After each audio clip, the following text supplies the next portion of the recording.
He was having a panic attack. Stop being insecure, my wife said after missing our anniversary dinner to comfort her male co-worker. I didn't argue. I quietly took off my ring and placed it on top of the blue folder sitting on the table.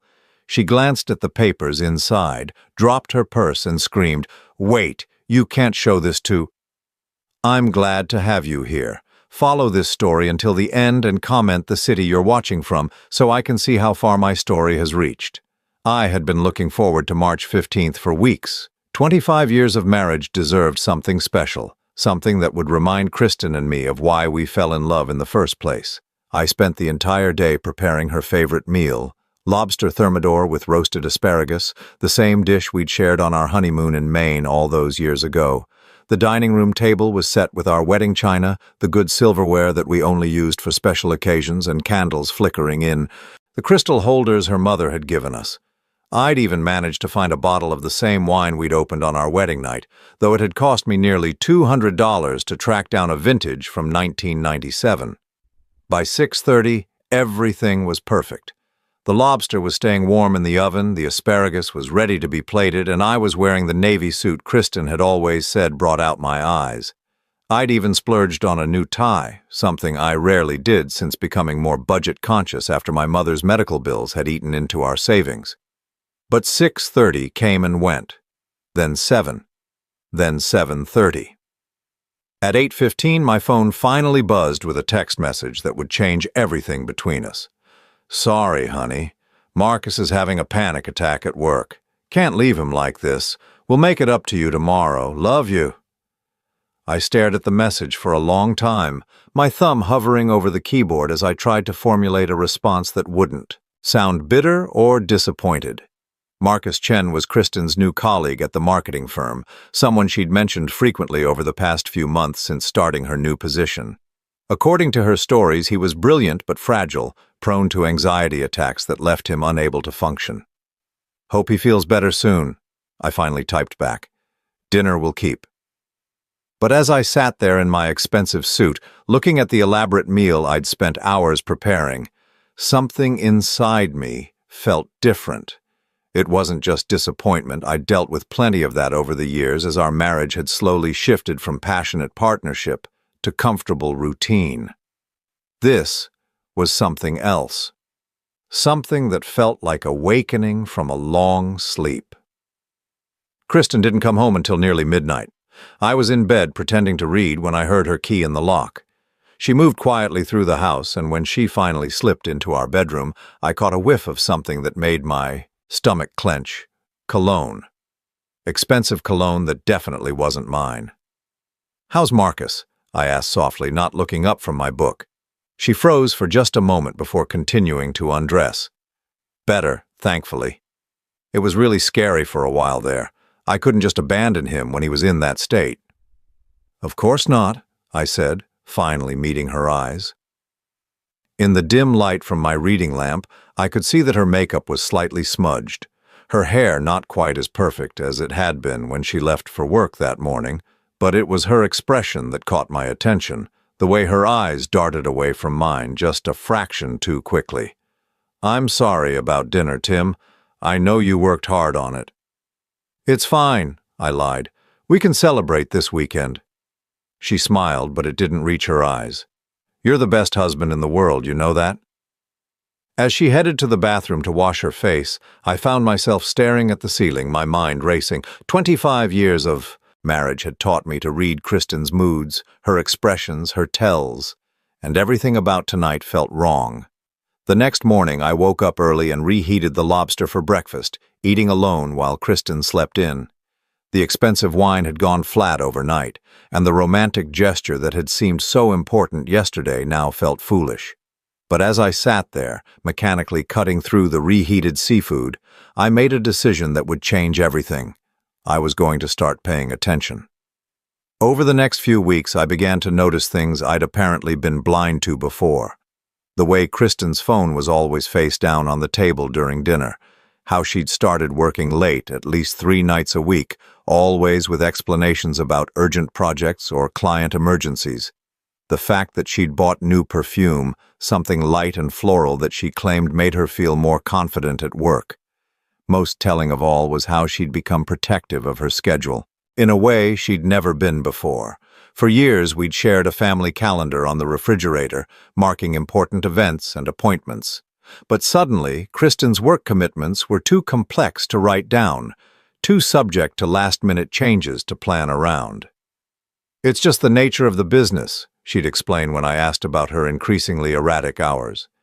"Digital marketing moves fast. I have to be flexible." I wanted to believe her. God, how I wanted to believe her.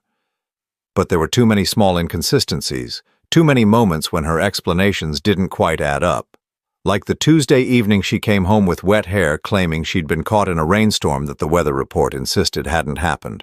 Or the Friday when she said she'd grabbed dinner with a client, but I could smell the distinct aroma of her favorite Italian restaurant, the one that was in the opposite direction from her office. It was during this period of growing suspicion that I made the decision that would eventually lead to the blue folder. I'd never hired a private investigator before, never imagined I'd be the kind of husband who needed to. But something inside me had broken the night of our anniversary, and I couldn't seem to put it back together. James Patterson came highly recommended by a colleague who'd used his services during his own messy divorce. He was a former police detective, professional and discreet, with an office in a nondescript building downtown. When I met with him on a rainy Thursday afternoon, I felt like I was betraying everything I'd believed about my marriage. "I need to know if my wife is having an affair," I told him, the words feeling foreign in my mouth. James didn't react with surprise or judgment. He simply pulled out a yellow legal pad and started taking notes. "How long have you been suspicious?" "About a month, maybe longer. I think I've been in denial." "That's normal," he said matter-of-factly. "Can you give me her schedule, her routines, the names of people she's mentioned recently?" As I provided him with the details of Kristen's life, her work address, her typical hours, the names of colleagues she'd mentioned, I felt like I was dissecting our marriage with surgical precision. Every piece of information I shared felt like another small betrayal, but I couldn't stop myself. "I charge $500 a day, plus expenses," James explained as we wrapped up the meeting. "Most cases like this take between 1 and 2 weeks to resolve, depending on how careful the subject is being." $500 a day. 10 days of surveillance would cost me $5,000, money that would come out of the account Kristen and I shared, money that had originally been earmarked for a vacation we'd been planning to take for our anniversary. The irony wasn't lost on me. "One more thing," James said as I prepared to leave. "Are you sure you want to know the truth? Because once we open this door, there's no closing it again." I thought about Kristen sleeping peacefully in our bed while I lay awake wondering where she'd really been. I thought about the elaborate anniversary dinner that had gone cold while she comforted another man. I thought about 25 years of marriage that might have been built on lies I was too trusting to see. "I'm sure," I said, and I meant it. That night, as Kristen told me about her day over dinner, another story about Marcus's ongoing struggles with anxiety, another explanation for why she'd been unreachable for 3 hours in the middle of the afternoon, I listened with new ears. Every detail felt calculated, every explanation too rehearsed. But I smiled and nodded and asked appropriate questions because I'd learned something important during my meeting with James Patterson. If Kristen was lying to me, if she was living a double life, then I needed to be smarter than she was. I needed to gather evidence, build a case, protect myself. I was done being the trusting husband who believed every story, who never questioned convenient explanations or sudden changes in routine.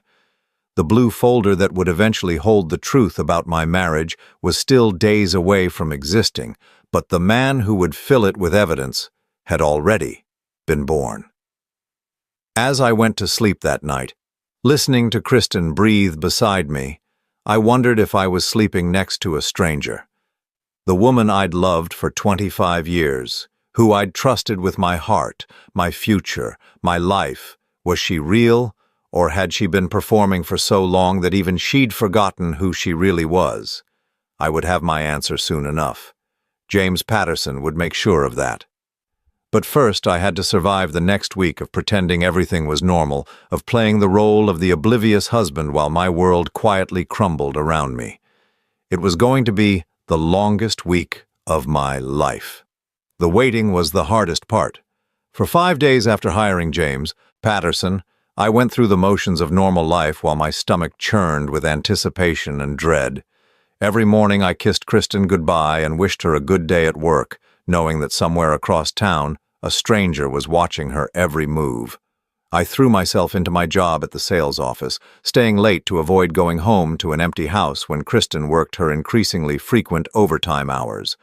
My colleagues probably thought I was gunning for a promotion, the way I suddenly became obsessed with reorganizing client files and updating prospect databases. The truth was, I needed something to occupy my mind while James Patterson slowly dismantled my marriage. On Wednesday of that week, Kristen announced she'd be working late again. "Big presentation tomorrow for the Morrison account," she explained, gathering her things after a dinner she'd barely touched. "Marcus and I need to get the final details hammered out." There was that name again, Marcus, in the 6 weeks since Kristen had started mentioning him. He'd become the explanation for everything. Her late nights, her weekend work sessions, her sudden inability to stick to any schedule we'd previously agreed upon. "Will you be home by 10?" I asked, keeping my voice casual. "Probably closer to 11, she said, already moving toward the door. "Don't wait up." After she left, I sat in our living room, surrounded by the comfortable furniture we'd chosen together, looking at the family photos that lined the mantelpiece. There we were on our wedding day, both of us so young and sure that love would be enough. Our first house, our vacations, Christmas mornings, anniversary dinners from happier years. When had she stopped being happy? When had I stopped being enough? My phone rang at 9:47. James Patterson's voice was calm and professional, but I could hear something underneath it that made my hands shake. "Timothy, we need to meet, tomorrow morning if possible. You found something." "Yes. Can you come to my office at 8 a.m.? I barely slept that night. Kristen came home at 11:15, just as she'd predicted, smelling faintly of wine and wearing an expression of satisfied exhaustion that I'd once found attractive. Now it made me nauseous. "How did the presentation prep go?" I asked as she got ready for bed. "Really well. Marcus has some brilliant ideas for the Morrison campaign. I think we're going to nail it tomorrow." She kissed my forehead before turning out the lights, and I lay there in the dark, wondering if that would be the last time she'd touch me with genuine affection, or if the affection had been fake for longer than I wanted to know.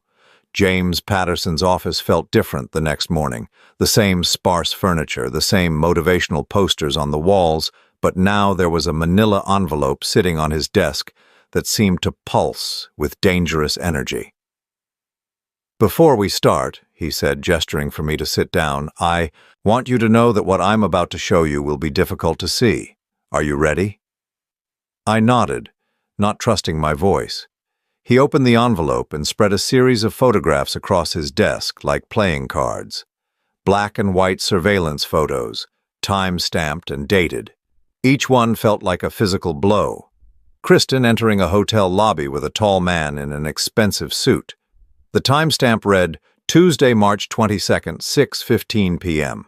The night she'd said she was working on the Henderson account presentation, Kristen and the same man sitting across from each other at an intimate restaurant table, leaning close together, her hand covering his.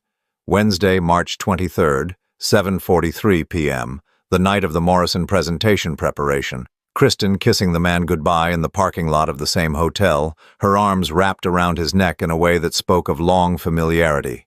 Thursday, March 24th, 10:28 p.m. Last night when she'd come home, claiming to be exhausted from work. "His name is Marcus Chen," James said quietly. "He's not her colleague. He's the regional marketing director for Chen Industries, a company that has no business relationship with your wife's firm." I stared at the photographs, my vision blurring slightly around the edges. "How long?" "Based on what I've observed, at least 3 months. But Timothy, there's more." He pulled out another set of documents, financial records, printed emails, copies of legal paperwork that made my blood run cold. Your wife and Marcus aren't just having an affair. They're planning to start their own marketing consultancy. They've been using insider information from both of their current employers to build a client list, and they've been meeting with potential investors for the past 6 weeks. I felt like I was underwater, trying to process information that seemed to float just out of reach. Insider information? Client lists, marketing strategies, competitive intelligence. They're essentially planning to steal from both companies to launch their new venture. The initial investment meetings started in February, right around the time your wife's schedule became irregular. He showed me email printouts where Kristen and Marcus discussed which clients they could transition to their new firm, how much startup capital they'd need, and which of their current colleagues they might be able to recruit. The level of detail was staggering. They'd been planning this for months, maybe longer. But it was the last document that truly broke my heart. A handwritten note in Kristen's familiar script, apparently scanned and emailed to Marcus. Can't wait to finally be free to build something real with you. 25 years is long enough to waste on someone who doesn't understand ambition. Timothy will never know what hit him. I set the note down with hands that had started trembling. James was talking, explaining how he'd obtained the information, outlining the legal implications of what Kristen and Marcus were planning, but his words sounded distant and muffled. 25 years is long enough to waste on someone who doesn't understand ambition. She hadn't just fallen out of love with me. She'd grown to despise me, to see our entire marriage as a waste of time, an obstacle to overcome on her way to whatever she thought she deserved. Timothy. James's voice cut through my spiral of thoughts. Are you all right? I looked up at him, this stranger who now knew more about my marriage than I did. What do I do now? That depends on what you want. If you're thinking about divorce, this evidence will be helpful. If you want to report their business plans to their current employers, I can facilitate that. If you want to confront your wife, I'd recommend having legal representation present. Legal representation. Divorce. Reporting them to their employers. A month ago, my biggest concern had been whether to splurge on premium cable channels. Now I was planning the destruction of a 25-year marriage and possibly 2 careers. I need some time to think, I said, gathering up the photographs and documents. Of course. But Timothy, be careful.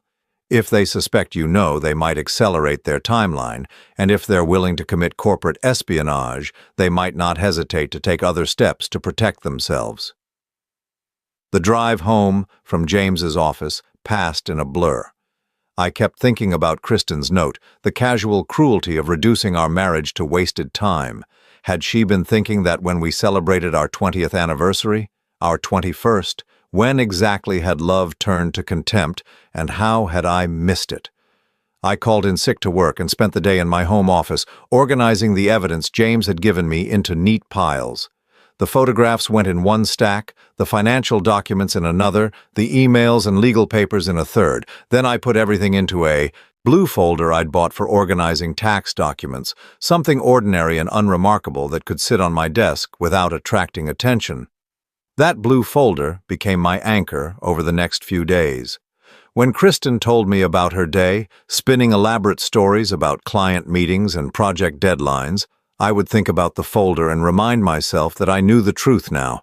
When she apologized for missing dinner because of a work emergency, I would picture the photographs of her kissing Marcus in a hotel parking lot.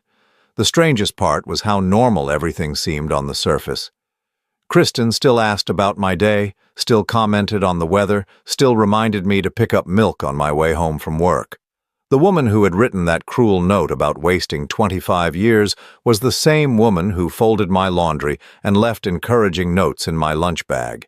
Had she always been this good at compartmentalizing? Had our entire marriage been a performance? On Sunday evening, as we sat watching television together on the couch we'd bought for our 10th anniversary, Kristen reached over and took my hand.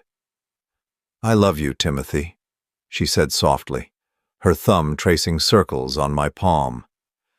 "I know I've been distracted with work lately, but you know that, right? That I love you?" I looked into her eyes, searching for some sign of the woman who had written those horrible words about our marriage, but all I saw was the face I'd been waking up next to for 25 years. "I love you too," I said, because I did. Even knowing what I knew, even seeing the evidence of her betrayal spread across James Patterson's desk, I still loved the woman I'd married. The problem was, I was no longer sure that woman actually existed. That night, after Kristen fell asleep, I lay in the dark making plans. I couldn't confront her yet. I needed to understand the full scope of what she and Marcus were planning first. But I also couldn't continue pretending that everything was normal while she systematically destroyed our life together. The blue folder sat in my desk drawer, waiting for me to decide what to do with its contents. But for the first time since this nightmare had started, I felt like I had some control over the situation. Kristen might be playing a game I hadn't known existed, but now I knew the rules.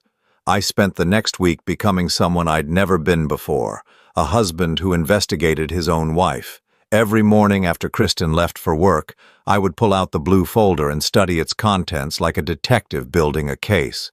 But the more I learned, the more I realized that what James Patterson had uncovered was just the beginning. The breakthrough came on a Thursday evening when Kristen made a mistake that would cost her everything. She was in the shower getting ready for another late client meeting when her phone buzzed on the nightstand. Without thinking, I glanced at the screen and saw a text from Marcus that made my blood freeze. Investment meeting moved to Friday. Patterson Industries confirmed 300,000. We're almost there, baby. Patterson Industries. I knew that name.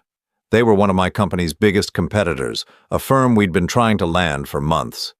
If Kristen and Marcus were meeting with them, it could only mean one thing. They were stealing our clients along with everything else. I quickly wrote down the details and slipped the phone back into place, just as I heard the shower turn off. When Kristen emerged, wrapped in her terry cloth robe, I was reading a magazine as if nothing had happened. "Who was that?"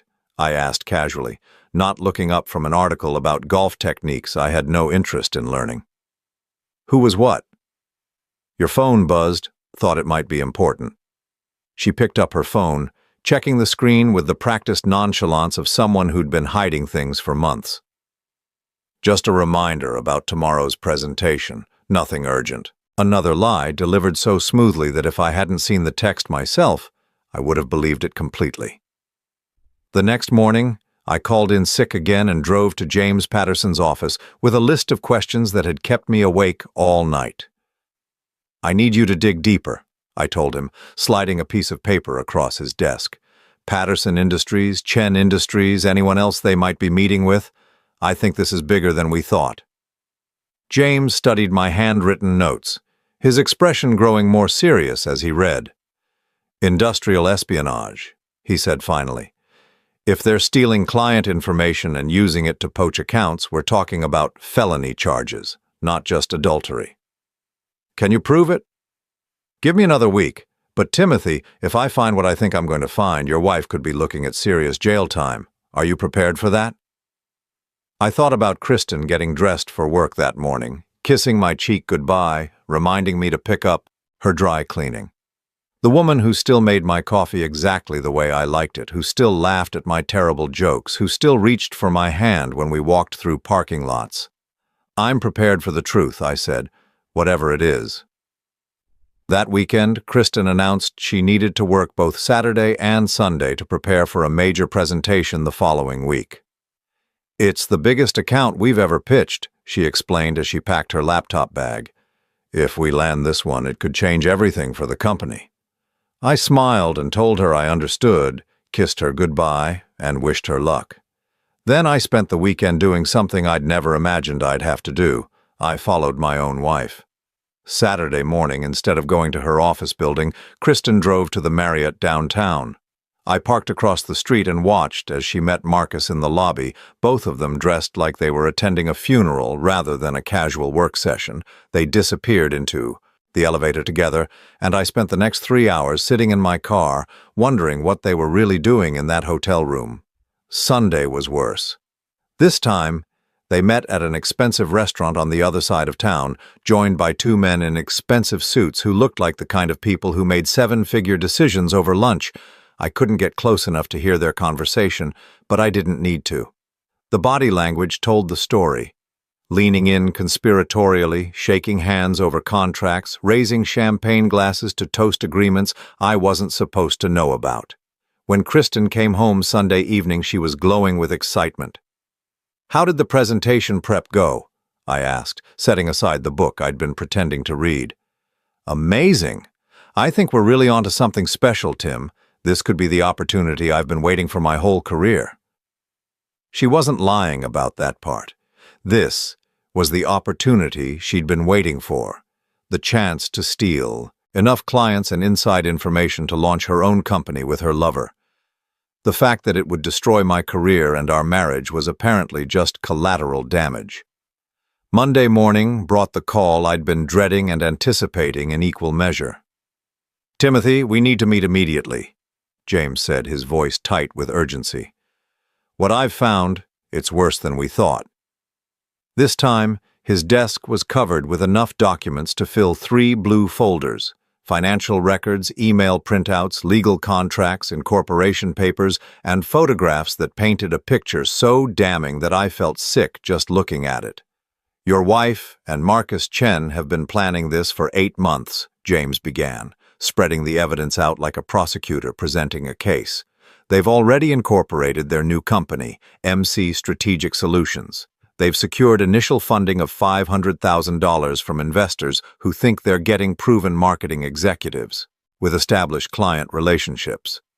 He showed me copies of the incorporation papers, filed in February, listing Kristen as CEO and Marcus as Chief Strategy Officer.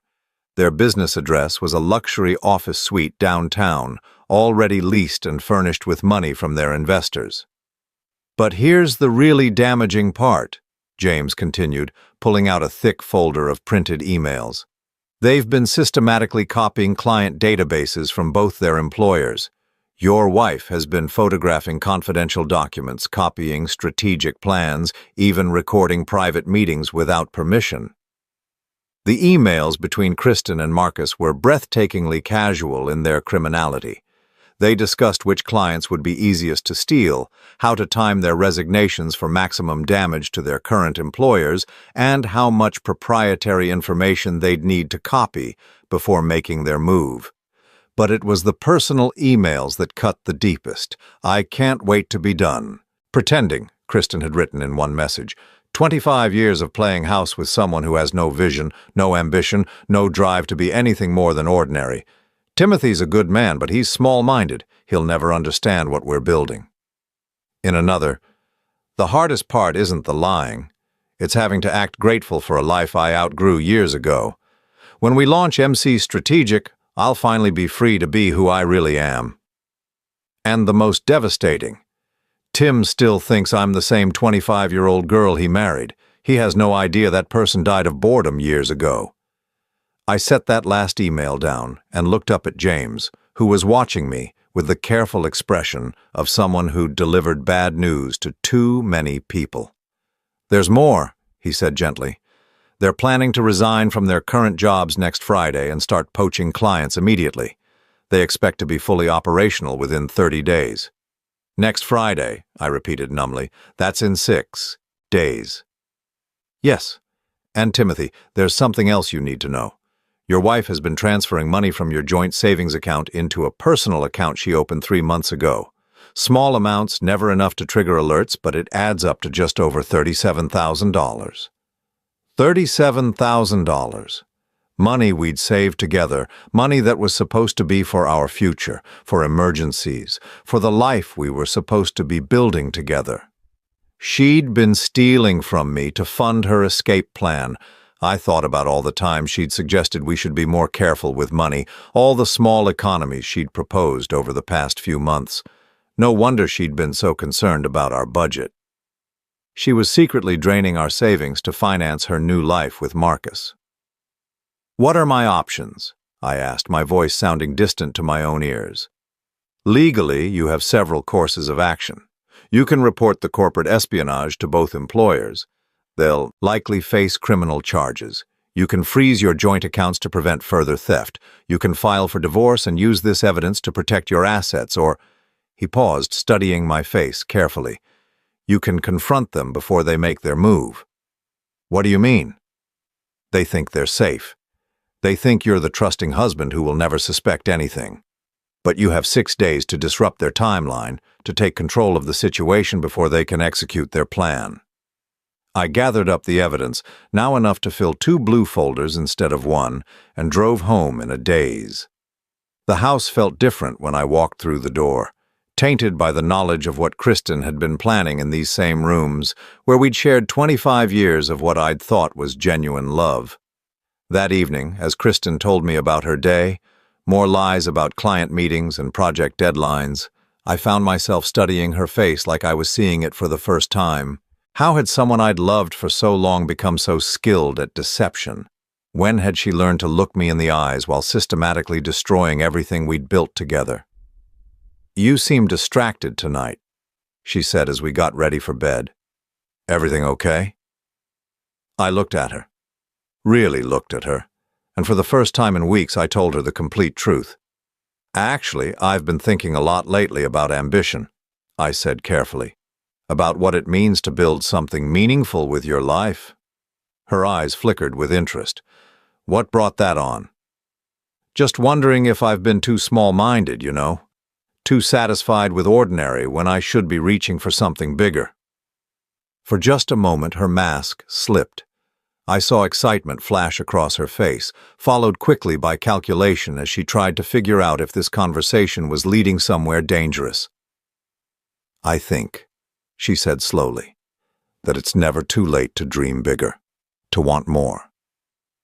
Even if it means leaving behind everything you've built before. Especially then," she said, and there was real passion in her voice now. "Sometimes you have to be willing to burn down the old life to build the new one." I nodded thoughtfully, as if I were considering her words instead of recognizing them as a confession. "You're right," I said.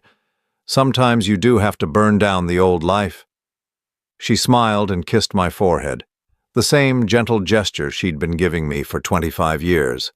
But now I understood what I was really seeing, the kiss of Judas, delivered with practiced tenderness by someone who'd already decided I was expendable. As she drifted off to sleep beside me, I lay in the dark, making plans of my own. Kristen thought she was 6 days away from freedom, from finally escaping the small-minded husband who'd never understood her ambition. She was wrong about a lot of things, but she was especially wrong about that timeline. Her old life was going to burn down much sooner than she expected. The thing about living with a master manipulator is that once you recognize the techniques, you start to see them everywhere. Over the next few days, as I waited for the right moment to act, I watched Kristen deploy every psychological weapon in her arsenal with the precision of a surgeon. It started Tuesday morning when I mentioned casually that I'd been thinking about our future. "Oh," she said, not looking up from her coffee. But I could see the tension in her shoulders, the way her grip tightened slightly on her mug. "Yeah, just wondering if we should be more adventurous, maybe make some big changes." She set down her coffee and turned to face me, her expression carefully neutral. "What kind of changes?" "I don't know. Career moves, maybe. Life moves. Sometimes I feel like we've gotten stuck in a routine." For the next 20 minutes, Kristen gave me a masterclass in psychological manipulation. She started with validation, telling me how proud she was that I was finally thinking about growth, how she'd been hoping I'd develop more ambition. Then came the subtle undermining.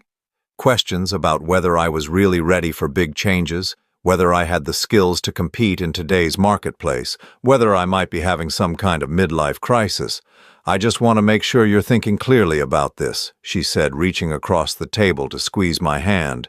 "You've been so comfortable in your current position for so long. Sometimes when people start talking about dramatic changes, it's because they're feeling insecure about something else." Insecure. The word hung in the air between us like a slap. She was already laying the groundwork for her eventual exit, planting seeds that would let her paint me as the unstable one when she finally left. "You might be right," I said, playing my part. "Maybe I'm just going through a phase." "That's what I love about you, Tim," she said, her smile warm and patronizing. "You're so self-aware, so willing to listen to reason."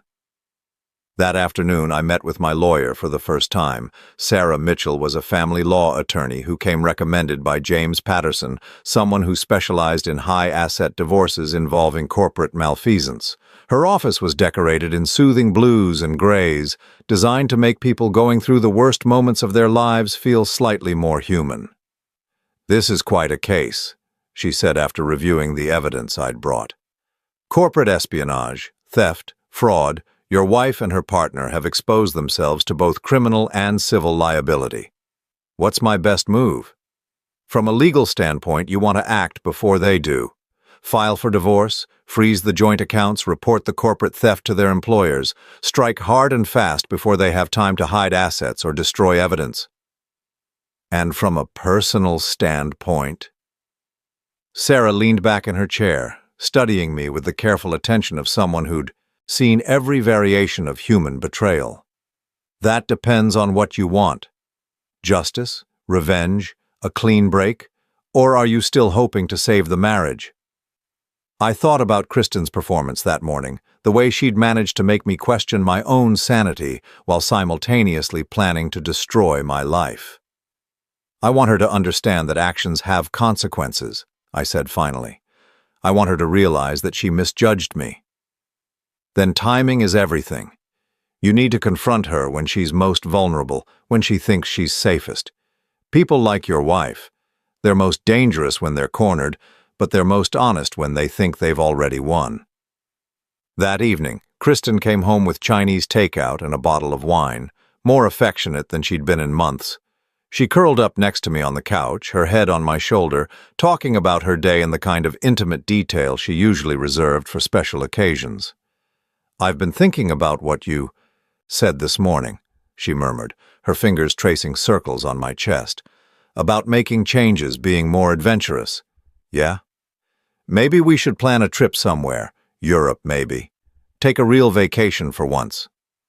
I almost laughed. Europe. She was planning to leave me within days, and she was talking about vacation plans like we had a future together. It was either the cruelest manipulation I'd ever experienced, or she was so deep in her double life that she'd lost track of which version of herself she was supposed to be. "That sounds wonderful," I said, stroking her hair. "When were you thinking?" "Maybe this fall. After things settle down at work. I might have some big changes coming professionally, but once that's all sorted out, we could really focus on us." Big changes. She was going to quit her job and steal half their clients, but she was describing it like a promotion. The audacity was breathtaking. "What kind of changes?" I asked, keeping my voice casual. She pulled back to look at me, and for a moment I saw something genuine in her expression. Excitement mixed with fear, like a child about to confess to something she knew was wrong but couldn't resist doing anyway. "I can't talk about it yet," she said finally. "But Tim, it could change everything for us, everything." She wasn't wrong about that. Her plan would definitely change everything, just not in the way she expected. The next morning brought another revelation. While Kristen was in the shower, her phone rang with a call from someone listed as Dr. Matthews. I didn't answer, but I did notice that it was the third call from the same number in 2 days. When she came out of the bathroom, toweling her hair, I mentioned the calls casually. "Oh, that's probably about my appointment next week," she said, but I caught the slight hesitation before she answered. "Everything okay? You didn't mention any appointments." "Just routine stuff. You know how doctors are, they want to follow up on everything." Another lie, delivered with the same practiced smoothness. But this one felt different, heavier somehow. I added it to my mental list of things to investigate, another thread in the web of deception she'd been weaving around our marriage. That afternoon, while Kristen was at her client meeting, which I now knew was actually a planning session with Marcus and their investors, I called Dr. Matthews' office. "I'm calling about my wife's upcoming appointment," I told the receptionist. "Kristen Henderson? I wanted to confirm the time." "Let me check. I'm sorry, sir, but I don't show any appointments for a Kristen Henderson. Are you sure you have the right office? This is Dr. Matthews' office, right? Internal medicine? No, sir. This is Dr. Matthews' fertility clinic. The phone slipped in my hand. Fertility clinic. Kristen was 50 years old and we'd never discussed having children. We'd never even discussed the possibility of having children. But she was calling a fertility clinic while planning to leave me for another man. The implications hit me like a physical blow. She wasn't just planning to steal my clients and my money, she was planning to have Marcus's baby. They weren't just starting a business together, they were starting a whole new life, complete with the family we'd never had. I hung up the phone and sat in my car in the parking lot of an office building downtown, staring at nothing while my mind raced. 25 years of marriage, and she'd never once suggested that she might want children. But apparently, with the right man, the ambitious man, the man who understood her vision, she was ready to become a mother. It was the final piece of evidence I needed to understand exactly how expendable I'd become in her new life plan. I wasn't just the boring husband she'd outgrown, I was the obstacle preventing her from having everything she'd ever really wanted. That night I made my decision. Tomorrow was Thursday, exactly 1 week before Kristen and Marcus planned to resign from their jobs and launch their new company. It was time to show them both that they'd underestimated the small-minded husband who supposedly lacked vision and ambition. But first, I had one more performance to give. As Kristen got ready for bed, chatting about her fictional day at the office, I played the role of the trusting husband one last time. "I love you," I told her as she settled in beside me, and I meant it. I loved the woman I'd married, the woman I'd thought I'd been living with for 25 years. The fact that she might never have actually existed didn't change how I felt about her. "I love you too," she said, kissing my cheek with the same tenderness she'd always shown. "More than you know." More than I knew. She was right about that too. I hadn't known about Marcus, about the business plan, about the stolen money, about the fertility clinic, about any of it. I'd been living in a fantasy while she'd been planning her escape. But as I lay there listening to her breathe in the darkness, I felt something I hadn't expected. Relief. For months I'd been questioning my instincts, wondering if I was being paranoid or jealous or small-minded. Now I knew the truth. My instincts had been right all along. I wasn't crazy and I wasn't insecure. I was married to a stranger who'd been playing a 25-year con game, and tomorrow I was going to end it.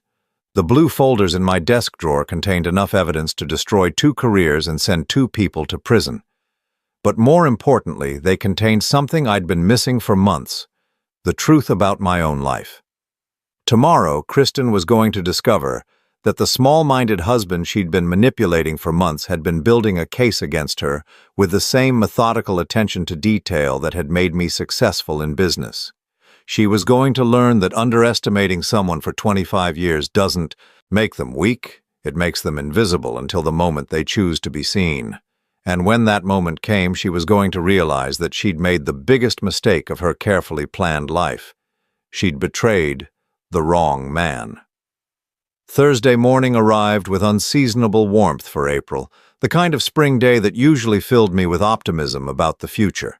But as I sat at our kitchen table watching Kristen prepare for what she thought was just another day of deception, I felt nothing but cold determination. She was humming while she made coffee, the same unconscious melody she'd been humming for weeks. Now I understood why. It was probably a song Marcus had introduced her to, another small intimacy they shared that had nothing to do with our marriage. "You're up early," she said, noticing I was already dressed in my best suit. "Big day at work," I replied, which wasn't entirely a lie. "Important presentation."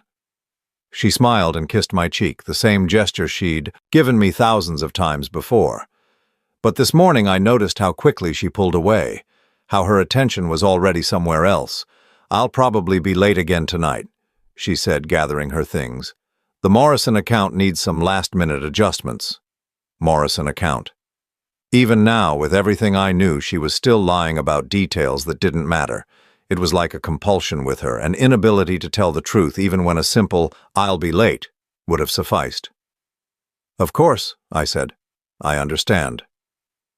After she left, I sat in the quiet kitchen for a few more minutes, gathering my resolve. Then I went to my desk and pulled out both blue folders, their contents now organized with the precision of a legal brief. Every photograph, every document, every piece of evidence had been cataloged and cross-referenced. Sarah Mitchell had helped me prepare a timeline that would make the scope of Kristen's deception impossible to deny. My first stop was Kristen's office.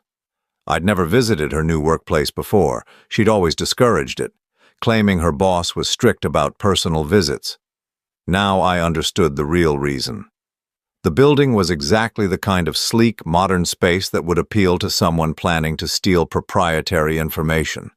Glass walls, open floor plans, workstations where it would be easy to photograph documents without being noticed. The receptionist looked surprised when I introduced myself as Kristen Henderson's husband.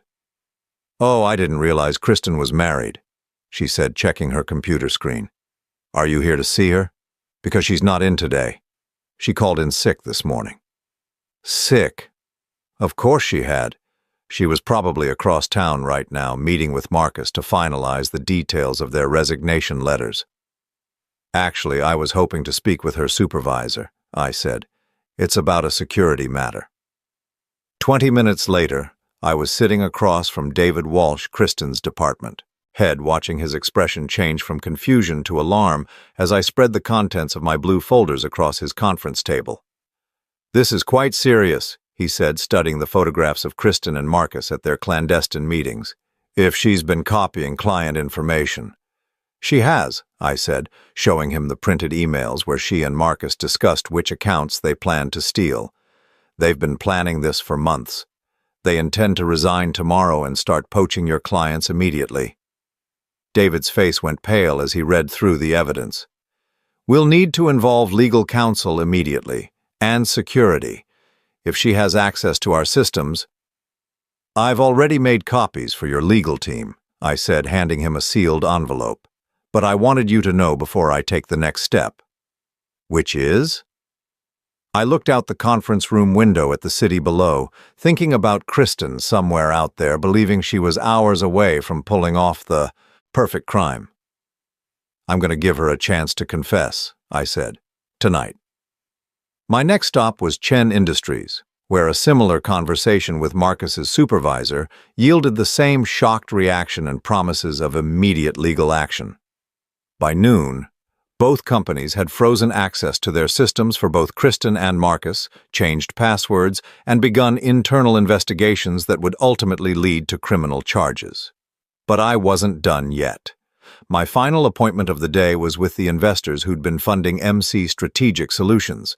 James Patterson had identified them through corporate records, 3 businessmen who thought they were backing experienced marketing executives with legitimate client relationships. They deserved to know they'd been lied to. The meeting took place in a downtown office building, in a conference room that smelled like expensive cologne and broken dreams. When I finished presenting my evidence, the lead investor, a man named Robert Kim, sat back in his chair and let out a long, slow whistle. $500,000, he said quietly. "They've already spent nearly $200,000 of it on office space and equipment." "I'm sorry," I said, and I meant it. These men had been victims of Kristen's scheme just as much as I had.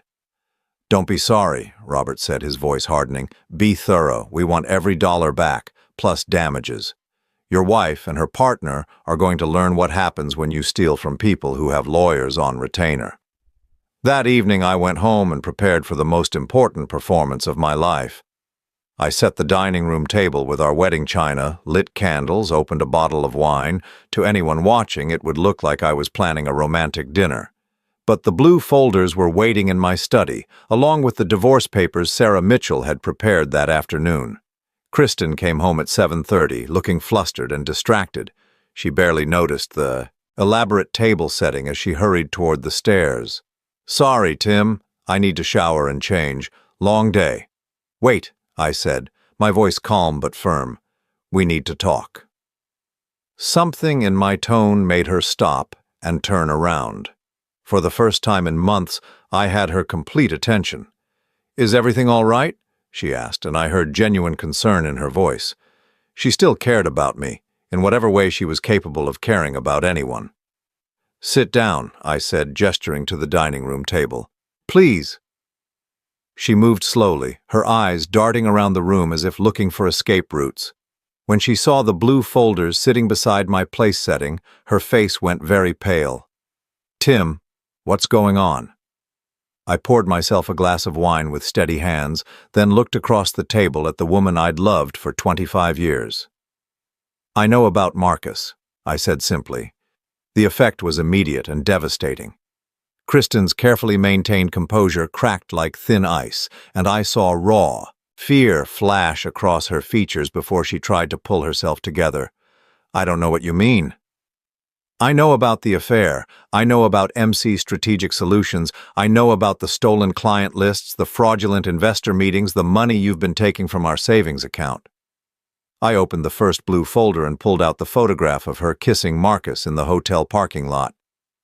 "I know about the fertility clinic." That last detail hit her like a physical blow.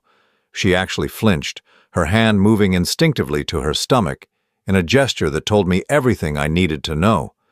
"You're pregnant," I said. Not a question, but a statement of fact. Tears started streaming down her face, but she still didn't speak. She just stared at the photograph as if it were a snake that might bite her. "How long?" I asked. 6 weeks, she whispered. 6 weeks. While she'd been lying to my face every day, while she'd been stealing from me and planning to destroy my career, she'd been carrying another man's child. "Why?" I asked, and my voice broke slightly on the word. 25 years, Kristen. Why wasn't that enough?" She looked up at me then, and for the first time in months I saw the real woman underneath the performance. She was terrified, desperate, and completely trapped. "Because I was dying," she said, her voice barely audible. "Every day in this house, in this life, I felt like I was disappearing. You're a good man, Tim, but you never wanted more than this. You never wanted to build something bigger, to take risks, to really live. So you decided to steal and lie and destroy everything we built together?" "I decided to save myself," she said, anger finally breaking through the fear. "I'm 50 years old. This was my last chance to have the life I actually wanted instead of the one I settled for." Settled for. There it was. The truth I'd been afraid to hear. Our entire marriage had been her settling for less than what she thought she deserved. I opened the second blue folder and spread its contents across the table. Bank records showing her theft, emails detailing the corporate espionage, legal documents proving the fraud. Her face went whiter with each piece of evidence. "Your last chance is gone," I said quietly. "Both companies know what you've been doing. The investors know they've been lied to. The police will probably be involved by tomorrow." She started crying harder then, ugly sobs that shook her whole body. "Tim, please, we can work this out. I can fix this." How? By lying to me some more? By stealing more money? By having Marcus's baby while pretending to be my faithful wife? She had no answer for that because there was no answer. She'd constructed such an elaborate web of deception that there was no way back to anything resembling truth. I pulled out the divorce papers and set them beside the evidence. "I've filed for divorce," I said. "I've frozen our joint accounts to prevent any more theft. I've reported the corporate espionage to both your employers, and I've provided evidence of fraud to the investors you've been deceiving." She stared at the papers, her hands shaking too badly to pick them up. "You can sign these now, or you can sign them after you've hired a lawyer and spent money you don't have fighting a case you can't win. Either way, this marriage is over." "Tim, please," she whispered. "I know I've made mistakes, but we can—" "Mistakes?"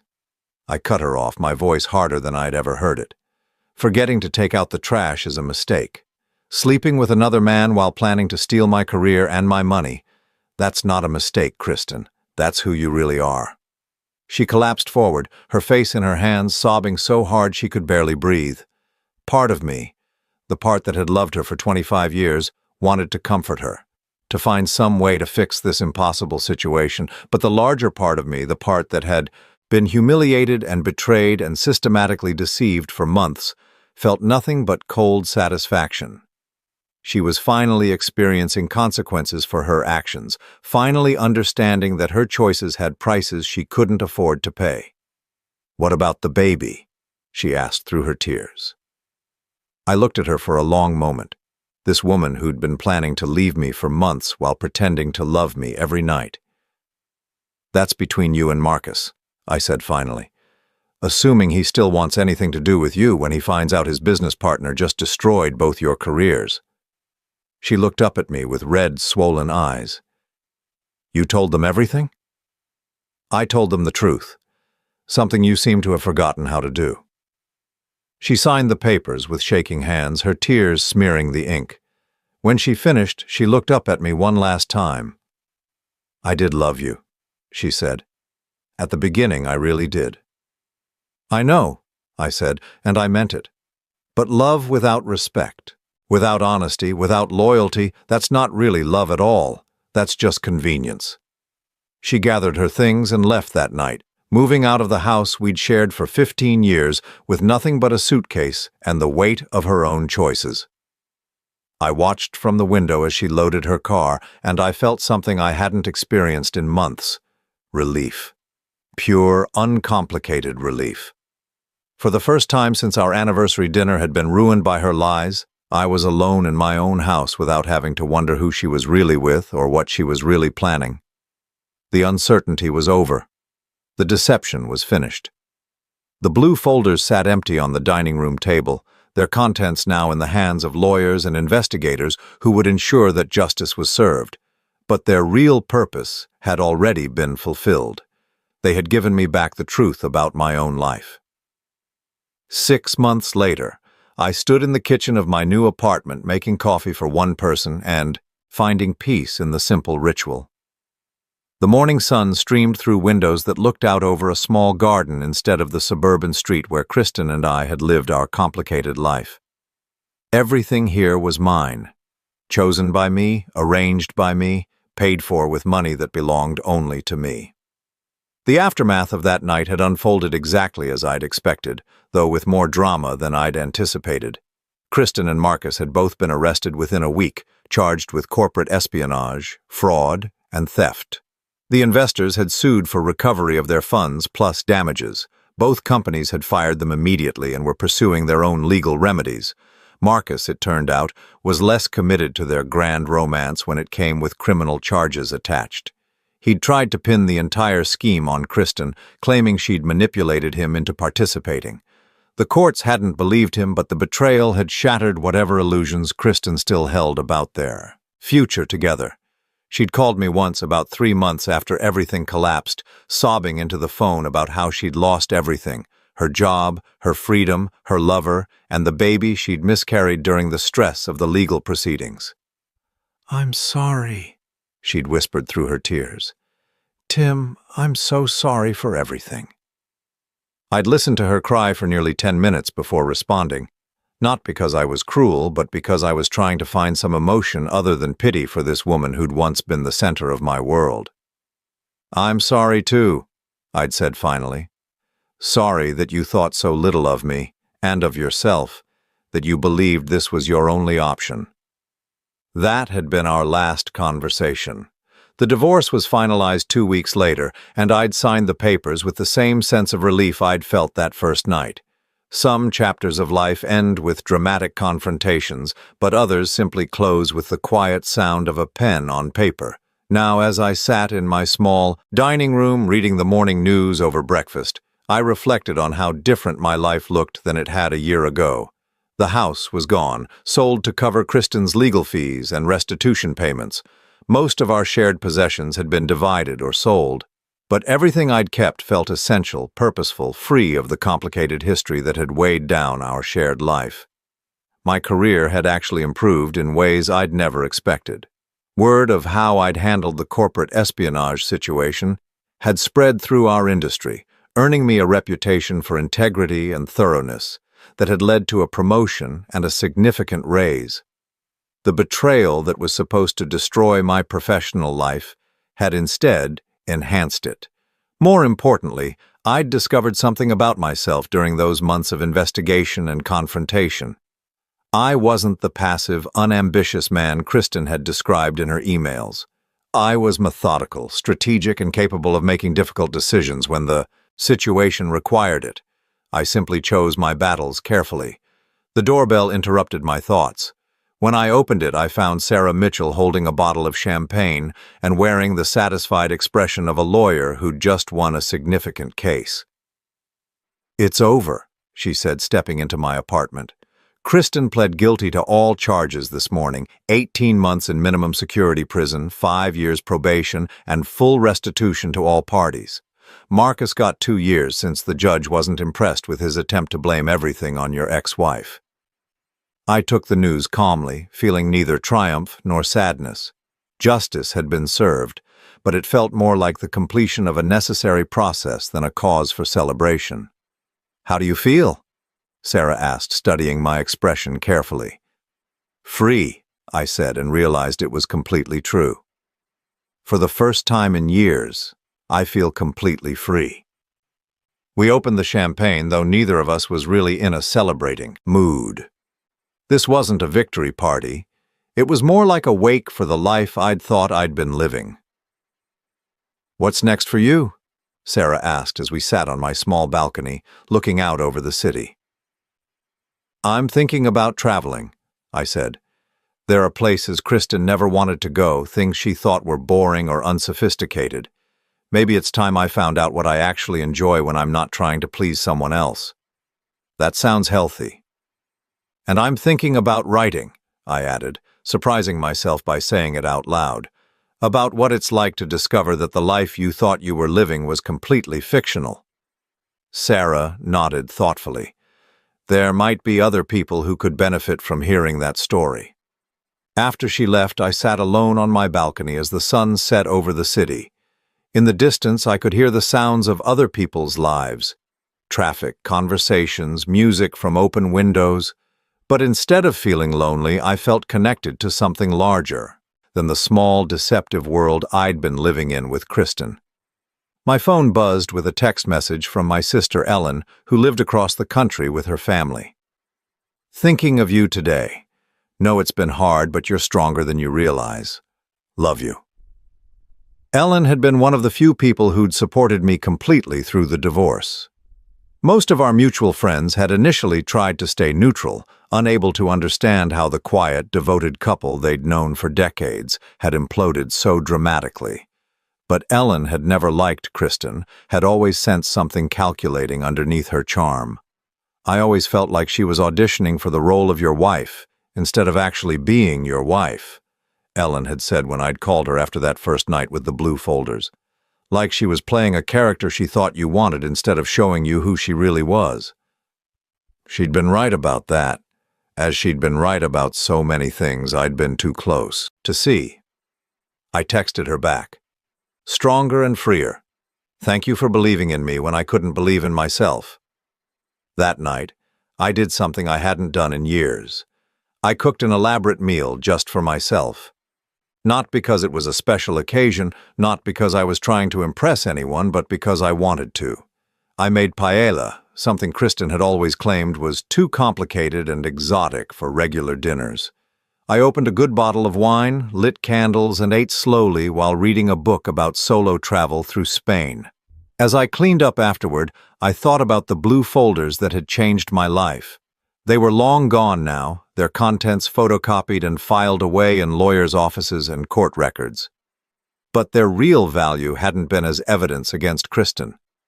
Their real value had been as proof to myself that I was capable of more than I'd believed.